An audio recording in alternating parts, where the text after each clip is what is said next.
लेकिन अगर नहीं है तो कूड़ा घर नहीं है, कूड़ा रोडों पर पड़ा रहता है।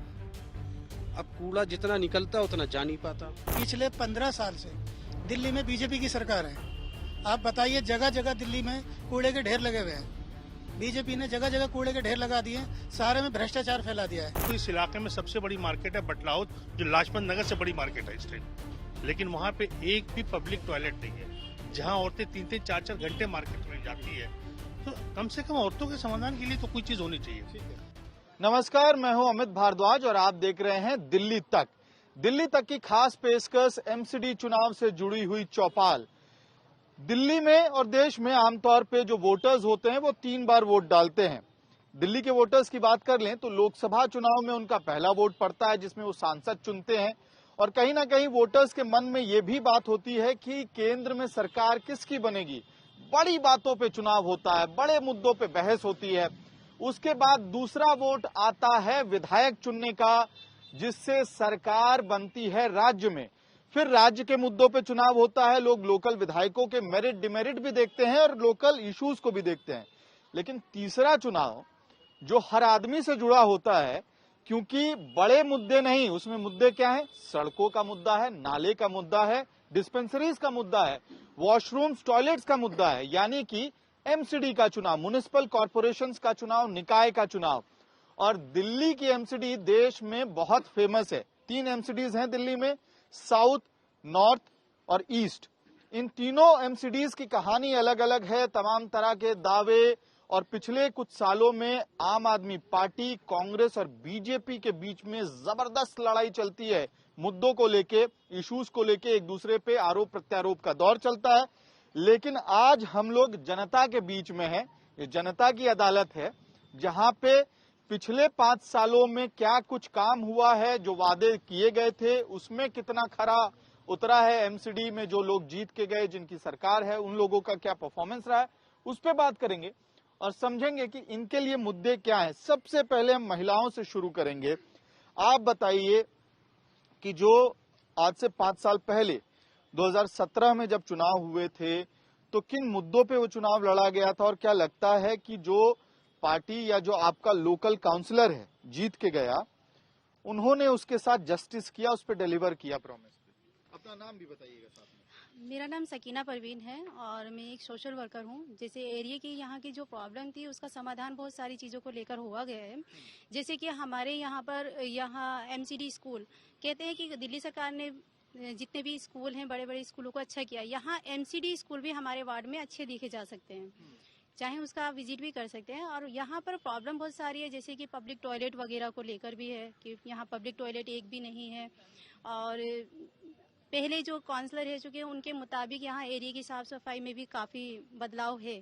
जैसे कि कूड़े की गली गली में कूड़े की गाड़ी जाती है, कूड़ा उठाती है, वो सारी चीज़ें अभी इस 5 सालों में देखने को मिली। इससे पहले कोई ऐसा देखने को नहीं मिला। और पब्लिक टॉयलेट की आप बात उठा रहे थे, दिल्ली में आमतौर पे हम लोग देखते हैं कि जब आप सड़कों से जाते हैं या जो ऑथराइज्ड कॉलोनीज है वहां पे पब्लिक टॉयलेट्स बनाए जाते हैं, और खास करके महिलाओं के लिए एक पूरा चेन क्रिएट किया गया है दिल्ली में। इसकी वजह से महिलाओं के को कितनी समस्या होती है इस इलाके में, क्योंकि भीड़ भाड़ वाला इलाका है, स्कूल्स हैं, बाजार है और काफी ज्यादा तादाद में लोग होते हैं। तो कितनी दिक्कत होती है और कितनी ज्यादा जरूरत है? यहाँ पब्लिक टॉयलेट को लेकर तो काफ़ी दिक्कतें होती हैं। जैसे कि मार्केट वाले एरिया में जब भी जाते हैं तो वहाँ पर कोई भी आसपास में ऐसा पब्लिक टॉयलेट है ही नहीं, और लोग जब मार्केट में जाएंगे तो घर तो वापस जा नहीं सकते, इसलिए प्रॉब्लम तो जाहिर सी बात है बहुत ज़्यादा होती है। आपके लिए क्या मुद्दे हैं चुनाव को लेके? मेरे हिसाब से महिलाओं को लेके तो चुनाव तक तो एक तो पार्क की है, ठीक है, जो कि महिला बाय चांस घर से बाहर निकल गए दोपहर में अपना काम निपटा के थोड़ा सा 1-8 घंटा पार्क में जाके बैठे, तो वो यहाँ पर शाहीनबाग में बहुत ही कम मिलेगा।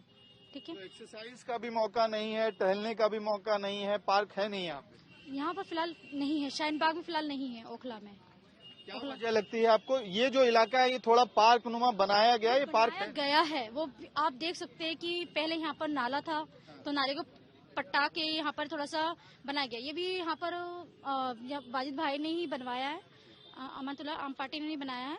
ताकि थोड़े यहाँ के जो कुछ लेडीज से महिलाएं हैं उसमें जेंट्स भी आके आते हैं, तो थोड़ा सुबह सुबह यहाँ पर अपना वॉक, अपना टाइम पास या जो भी वॉक करते हैं अपना। लेकिन अब उम्मीद क्या है कि एक प्रॉपर पार्क मिले आप लोगों को? हाँ, हमें पार्क मिले।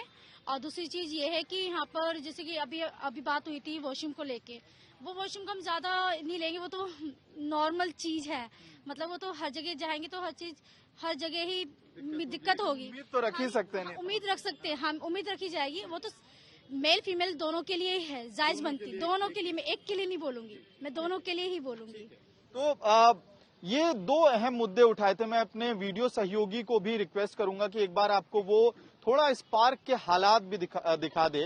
देखिए, बड़ी डेंसिटी वाला इलाका है शाहीन बाग, बहुत बड़ी आबादी यहाँ पे रहती है, और ये एक पूरी लेन है। असल में ये पार्क है नहीं, ये थोड़ा बहुत एरिया डेवलप किया गया है। इसकी भी थोड़ी कहानी समझेंगे हम लोकल रेजिडेंट से कि ये डेवलप कैसे हुआ। और मसला ये है कि जो दूसरी तरफ जमीन है जहां कूड़ा पूरा बिखरा हुआ आपको दिखेगा, वो शायद यूपी इरिगेशन की जमीन है। तो बड़ी कॉम्प्लिकेशंस है, दिल्ली में बड़ा पेच फंसता है। आप मुझे नेताजी लग रहे हैं लोकल इलाके के, बड़ा पेच है यहाँ पे। कहीं कहते हैं कि भाई ये मसला जो है पीडब्ल्यूडी का है, कोई सेंट्रल गवर्नमेंट को दे देता है, कोई डीडीए को बता देता है, कोई यूपी इरिगेशन को बता देता है, आम आदमी इसमें फंस जाता है। जी, मैं सऊद खान यहाँ का लोकल का रहने वाला हूँ और जनता के बीच में रहता हूँ और जनता की समस्या सुनता रहता हूँ। तो जैसा कि यहाँ पे पॉपुलेशन है तकरीबन 4-4.5 लाख लोगों की है, बहुत घनी आबादी है। और जिस हिसाब से देखा जाए तो जब कॉलोनी डेवलप हुई तो उसमें बहुत सारे एरिया छोड़े जाते हैं, जैसे बीएसएस के ऑफिस के लिए जगह छोड़ी जाती है, टॉयलेट के लिए, पार्क के लिए। तो ये सब जगहें छोड़ी नहीं गई हैं, तो इसलिए परेशानी यहाँ पे डिपार्टमेंट को होती है। कोई भी सरकार आती है, जैसे आम आदमी पार्टी अभी यहाँ पे है, काउंसलर भी आम आदमी पार्टी का है और एमएलए भी आम आदमी पार्टी का है। तो थोड़ी सी जगह ये हमारी थी दिल्ली सरकार के पास जगह थी थोड़ी सी, तो इसको पार्क बनाने के लिए काम शुरू कर दिया गया है। तकरीबन ऑलमोस्ट आधा हो भी गया है। इसमें ओपन जिम वगैरह भी बनाया है विधायक अमरतुल्ला खान जी ने, और कुछ एरिया पार्क का भी डेवलप कर दिया गया है, कुछ रह गया है। हर महिलाओं ने जो दो सवाल उठाए हैं, एक तो पब्लिक टॉयलेट को लेके और नंबर 2 पार्क्स को लेके। अब जमीन ये तो आप डेवलप कर रहे हैं, जुगाड़ टेक्नोलॉजी है, पक्का इसका सोल्यूशन कैसे होगा? नहीं, टॉयलेट के लिए जो है, टॉयलेट के लिए हमारी बात हुई थी काउंसलर वाजिद खान जी से, पब्लिक टॉयलेट के लिए फंड भी आया था। परेशानी उन्होंने बताई कि जो है यहाँ पे जमीन नहीं है जो बनाने के लिए, जो हमें परमिशन कोई भी डिपार्टमेंट होता है पहले एनओसी देता है, उसके बाद फिर डिपार्टमेंट काम करता है। पेंच फंसा हुआ है, सरकारी मामलों में पेंच फंसा हुआ है। इस तरफ आते हैं और लोगों से समझते हैं। यहाँ बिजनेस कम्युनिटी के लोग कौन? आप लोग बिजनेस समुदाय से हैं, मतलब कारोबार का मामला है, तो वो मैं समझना चाहता हूँ। हाई डेंसिटी इलाका, महिलाओं ने तो दो बड़े अहम मुद्दे हमें बताए कि भाई पार्क और पब्लिक टॉयलेट्स, आप लोगों को क्या समस्या यहाँ पे झेलनी पड़ती है इस इलाके में और क्या सोल्यूशन की उम्मीद कर रहे हैं? मेरा नाम मोहम्मद यूसुफ है और मैं अबुल फजल में रहता हूँ। मैं एक ट्रस्टी हूँ Mustafa educational and welfare trust. Okhla ये एक ऐसा इलाका है कि जहाँ पर मुस्लिम पॉपुलेशन तकरीबन विधानसभा के अंदर 4 लाख तकरीबन पोलिंग है और वैसे मेरे ख्याल से 7-8 लाख की आबादी है और हिंदुस्तान का सबसे पढ़ा लिखा इलाका माना जाता है क्योंकि जामिया यूनिवर्सिटी है, हर चीज़ है यहाँ पर। लेकिन अगर नहीं है तो कूड़ा घर नहीं है, कूड़ा रोडों पर पड़ा रहता है। अब कूड़ा जितना निकलता है उतना जा नहीं पाता। अब सामने बीजेपी की पार्टी है, अगर आदमी उधर कहे तो इधर का हाल कौन जाने। पार्क नहीं है यहाँ पर और मेरे ख्याल से ये जो 102S वार्ड है काउंसलर का, ये दिल्ली का सबसे बड़ा वार्ड है। समथिंग 90,000 वोटिंग है यहाँ पर, 90,000 वोट है। इस 90,000 वोट के अंदर 2 स्कूल हैं एमसीडी के, वो भी दिल्ली जल बोर्ड की ज़मीन पर हैं, दिल्ली जल बोर्ड के रहमो करम पर है, मैं उसको ये कहूँगा। और अब जो 2 स्कूल हैं उन दोनों स्कूल की आप हालत देखिए कि उसमें कितने बच्चे हैं। 90,000 की आबादी में 2 स्कूल, वो भी टीन शेड में चल रहे हैं दोनों स्कूल में। अगर आप माने तो बताया कि स्कूल बड़े अच्छे हालात में, उन्होंने वो कह रही है। मैं तो ये कह रहा हूँ आप जाकर देखिए वहाँ पर, किसी के कहने से नहीं होगा। मेरी बहन भी आम है, मैं भी एक आम इंसान हूँ। ये बताइए, आप जो कूड़े वाला फैक्टर बता रहे थे, बड़ा इंटरेस्टिंग बात कह रहे हैं कि भाई यूनिवर्सिटी है, केंद्रीय विश्वविद्यालय है, यहाँ पे पढ़े लिखे लोग हैं, देश भर के अलग अलग राज्यों से बच्चे पढ़ने आते हैं, छात्र पीएचडी करते हैं, लेकिन कूड़ा घर नहीं है, वॉशरूम्स नहीं है, पब्लिक पार्क नहीं है, और इसकी वजह से बिजनेस में कितना फर्क पड़ता है। ये कूड़ा जो जमा होता है, क्या दुकानदारों के लिए भी मुश्किलात हैं इसकी वजह से? मुश्किलात तो सबके लिए है, हाँ। और लेकिन इसकी जो सबसे बड़ी वजह है, या तो बीजेपी नहीं चाहती ये इलाका साफ हो सकता है बीजेपी ना चाहती हो, या हो सकता है जो कर्मचारी काम ना करना चाहते हो यहाँ पर। लेकिन मैं ये कहता हूँ बराबर के इलाकों में जाइए, वहाँ कूड़ा नहीं मिलता। आप सिर्फ जामिया यूनिवर्सिटी क्रॉस करिए और क्राउन प्लाजा जो होटल है उसके पीछे जो कूड़ेदान है वहाँ पर आपको कूड़ा नहीं मिलेगा। लेकिन आप जामिया यूनिवर्सिटी क्रॉस कर कर अंदर आइए तो आपको अल शिफा हॉस्पिटल, जो कि ओखला का सबसे बड़ा अबुल फजल का माना जाता है, अबुल फजल और शाहीन बाग का, जस्ट उसके सामने इतना बड़ा कूड़ा घर है कि रोड पर कूड़ा पड़ा रहता है। ठीक है, आप बीजेपी पे निशाना साध रहे हैं, लेकिन सवाल तो ये भी उठेगा ना कि यहाँ जब लोकल विधायक और लोकल काउंसलर दोनों आम आदमी पार्टी से हैं, तो क्या उनकी जिम्मेदारी नहीं इस पे बनती है? नहीं, जिम्मेदारी बनती है, लेकिन जिम्मेदारी का फंड तो सारा बीजेपी ने रिलीज करना है ना। कोई भी काम को अगर निकालना है, जैसे कूड़ेदान का मसला है, तो काउंसलर पे फंड तो बीजेपी से ही आना है, क्योंकि दिल्ली में सरकार जो है वो बीजेपी की है। जब तक बीजेपी सरकार किसी भी काम को आगे नहीं बढ़ने देगी तो काउंसलर और विधायक कहाँ से फंड लाएंगे? जो ये फंड है, एमसीडी का जो फंड है, ये दिल्ली सरकार के अंडर में आता है। पर पिछले 15 साल से दिल्ली में बीजेपी की सरकार है। आप बताइए, जगह जगह दिल्ली में कूड़े के ढेर लगे हुए हैं। बीजेपी ने जगह जगह कूड़े के ढेर लगा दिए, सारे में भ्रष्टाचार फैला दिया है। अच्छा, उस सवाल पे मैं आऊंगा, लेकिन ये क्या डिस्काउंट करना इतना आसान है कि अगर आप किसी और पार्टी का विधायक होता मान लीजिए, तो आप उनको छोड़ देते क्या? उनसे सवाल पूछते कि नहीं? बिल्कुल सवाल पूछते। सवाल तो जो भी जनता का प्रतिनिधि है, हमारा सवाल पूछने का राइट है, क्योंकि मेरा नाम मोहम्मद सलीम है, मैं यहाँ की आरडब्ल्यूएस वाइस प्रेसिडेंट हूँ।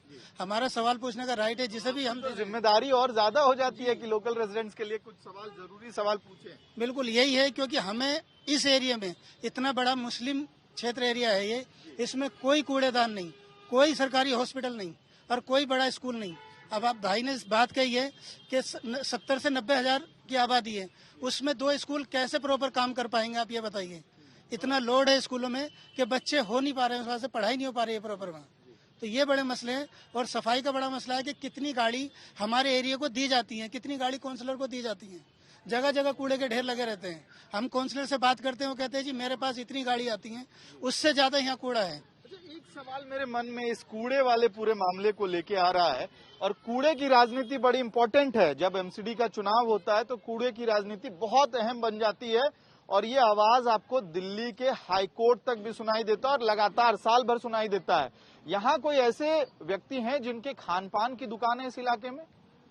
आप हैं सर। मैं आपसे ये सवाल पूछना चाहता हूँ, ये इसलिए भी सवाल है, शाहीन बाग कुछ अलग कारणों से देश के सामने आया, प्रदर्शन चला इस इलाके में लंबे समय तक। मैं राजनीतिक हिस्से पे नहीं जाना चाह रहा हूँ। इस इलाके की एक और पहचान, दिल्ली में जो लंबे समय से रह रहे हैं वो समझते होंगे कि खान पान के लिए भी इलाका बड़ा फेमस है, और खान पान जहाँ फेमस हो वहाँ कूड़े की इतनी समस्या, तो खाना बनाने वाले, खाना बेचने वाले और खाने वाले को कितनी दिक्कत होती है? देखिए, जो कूड़े का मसला है, कूड़ा यहाँ से उठता है, जो भी गाड़ियाँ आती हैं उठाती हैं। जो बंद गलियाँ, थोड़ी सी छोटी गलियाँ, उनमें थोड़ी दिक्कत आती है, क्योंकि कूड़ी गाड़ी जो है छोटी नहीं है, टिप्पर है, छोटे हाथी पर जो आते हैं वो उठाते हैं और कूड़ेदान पर डाल देते हैं। लेकिन जो छोटी गलियां हैं उनके लिए कोई इंतजाम एमसीडी ने अभी नहीं किया। जैसे बदबू और इस तरह की समस्याएं हैं। हाँ, बदबू होती है, थोड़ी होती है, लेकिन जो छोटी गलियां हैं उनमें कूड़ा रह जाता है। अगर ये गवर्नमेंट जो एमसीडी की सरकार है, अगर ये थोड़ा थोड़ा टिप्परों का या और रिक्शों का इंतजाम कर दे तो वहाँ से भी कूड़ा आसानी से उड़ जाए। क्या आप इस पे कुछ ऐड करना चाह रहे हैं? हाँ, मैं ये कह रहा था, जो हमारे मौजूदा काउंसलर हैं, हो सकता है ये अपनी बात मजबूती से रखते हो या न रखते हो, लेकिन अगर हमारा कोई भी प्रतिनिधि अगर अपनी बात को बहुत मजबूती से रख दे आदमी, तो ऐसा नहीं हो सकता कि उसकी बात न मानी जाए। लेकिन हमारे साथ एक मसला ये है कि हमारे पास यूपी एलिगेशन की जगह बहुत है, लेकिन हम उसके अंदर कूड़ा नहीं डाल सकते। क्या प्रपोज क्या कर रहे हैं इलाके के लोग, आप लोग क्या प्रपोज करते हैं? क्या उस जमीन, मैं आपके पास वापस आऊंगा, बता रहे हैं ये बात बार बार उठ रही है कि जमीन नहीं है, जगह नहीं है, और साथ में ये भी आप ही के इलाके के लोग कह रहे हैं कि भाई यहाँ यूपी इरिगेशन की जमीनें पड़ी हुई हैं, तो सॉल्यूशन क्या देखते हैं आप लोग?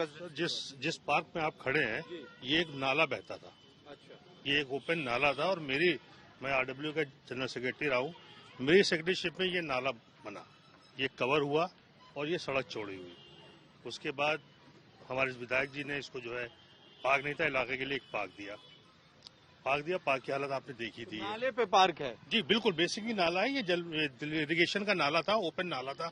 इस नाले को हमारी सेक्रेटरीशिप में कवर हुआ है, ठीक है ना, लेकिन बाद में करिश्मा है दिल्ली का कि जगह नहीं है और लोकल लोगों को जरूरत है, बेसिक नीड है पार्क, तो क्या करे भाई, नाले को ढक के पार्क बना। लेकिन उन्होंने कोशिश एक की कि यहाँ के जो लोग हैं, महिलाएं हैं, उनको एक चीज मिले, और वो मिला। उससे लोगों की परेशानियां हुई इस पार्क बनने से, सड़कों पे गाड़ियां आ गई, इंक्रोचमेंट हो गया। जहां तक सबसे बड़ी समस्या है, मेरी अपनी समझ में समस्या ये लड़ाई जो है, ये आपस में एमसीडी के अंदर जो चल रही है वो उसकी है, आंतरिक राजनीति। क्योंकि एमसीडी में सरकार बीजेपी की है, दिल्ली में सरकार आम आदमी की है, केंद्र में सरकार भारतीय जनता पार्टी की है। भारतीय जनता पार्टी की जो सरकार है एमसीडी के अंदर, बीजेपी की है, वो इस एरिया को निगलेक्ट किए हुए है। माननीय हमारे एमपी साहब हैं, जिन्होंने आज तक हमने नहीं देखा, जबकि वो जगह जगह रसोई चला रहे हैं, कभी उन्होंने अपने इलाके में आके कुछ नहीं पूछा कि यहाँ क्या समस्या है। जो महिलाओं ने हमारी समस्या बताई, दो समस्या बहुत है, एक पब्लिक टॉयलेट और एक कूड़ा की। नब्ज पकड़ ली शुरू में ही, ये बहुत बड़ी, आपको इस इलाके में सबसे बड़ी मार्केट है बटलाउद, जो लाजपत नगर से बड़ी मार्केट है इस टाइम, लेकिन वहाँ पे एक भी पब्लिक टॉयलेट नहीं है, जहाँ औरतें 3-3, 4-4 घंटे मार्केट में जाती है। तो कम से कम औरतों के समाधान के लिए तो कोई चीज होनी चाहिए। अब जहाँ इस पे आता हूँ मैं, आखिरी एक समस्या है जिसपे मैं पूछूंगा, एस्पिरेशंस पे भी पूछूंगा, लेकिन ये जो आपने बात जहाँ से शुरू की है उस पे थोड़ा फोकस करके क्विकली एक एक सवाल मैं जल्दी से लूंगा कि अगर हम कार्यकाल देखें अपने काउंसलर का, और जो पार्टी यहाँ पे साउथ एमसीडी में सत्ता में है, मेयर है, उनका ओवरऑल परफॉर्मेंस आप लोग कैसे देखते हैं? बेहतर नहीं है। बेहतर नहीं, जल्दी बताइए। वाहिद खान का। आप अपने लोकल काउंसलर का, मेयर का, साउथ एमसीडी का, और ओवरऑल जो एमसीडी का कार्यशैली रहा है उसको कैसे देखते हैं? मेयर को तो मैं जानता नहीं, वाहिद को मैं जानता हूँ, इनका बहुत बढ़िया रहा, वो पहले काउंसलर से अब पहले के हिसाब से। यहाँ के जो मेयर हैं, हमारी कॉलोनी जो है, मैं बिल्कुल बताना चाहता हूँ कि ये अनऑथराइज कॉलोनी में आती है, और इसके लिए यहाँ के मेयर जो दिल्ली एमसीडी पक्षपात करती है, यहाँ के लिए बिल्कुल ध्यान नहीं देती है हमारी कॉलोनी के लिए, कि अनऑथराइज कॉलोनी की तरफ। बिल्कुल आपके हिसाब से क्या है? देखिए, हमारे यहाँ के जो काउंसलर है, पहले के काउंसलर के मुताबिक बहुत अच्छा वर्क करते आ रहे हैं, और जो एमसीडी का कार्यशैली रहा है उस पे बहुत ज्यादा बदलाव है पहले से, ये हमारा ये मानना है। आपका ये मानना, आपकी क्या राय है? अच्छा, ये नहीं बातचीत करना चाह रहे हैं, इस तरफ आखिर में आते हैं हम लोग, आपसे पूछ लेंगे परफॉर्मेंस प्रोग्रेस रिपोर्ट क्या है जी? प्रोग्रेस रिपोर्ट क्या है मेयर साहब, साउथ एमसीडी और आपके काउंसलर? नहीं, काम तो हो रहा है, जो पिछले काउंसलर थे उनके मुकाबले काफी बेहद अच्छा काम हो साउथ एमसीडी के मेयर का या साउथ एमसीडी, अगर चाहे तो ये थोड़ी बहुत कमी है वो भी खत्म हो जाए, जो कमी है वो खत्म हो जाए।